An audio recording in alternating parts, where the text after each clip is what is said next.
Биз кимге кыйын болобуз, кимге кыйындыгыбызды көрсөтөбүз туугандар.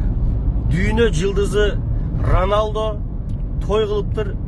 7 адамдык той туугандар. Не деген? Хош келдиңер ушул байрамга.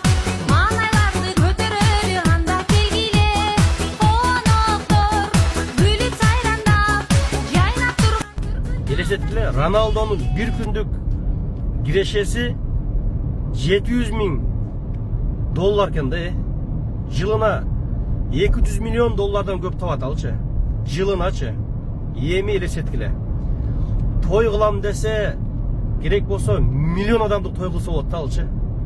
Менмин деген дүйнөдөгү жылдыздар чакырып койсо болот да, бирок андай кылган жок да. Акчасы ашып ташып атса дагы 7 адамдык той кылыптыр. Мына сага. Не деген жөнөкөйлүк туугандар.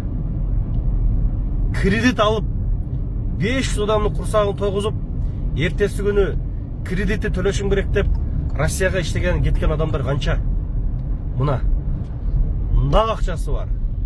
Миллион доллар акчасы бар, бирок болгону 7 адамды чакырып той кылыптыр. Үлгү алсак болчудай да мына адамданчы.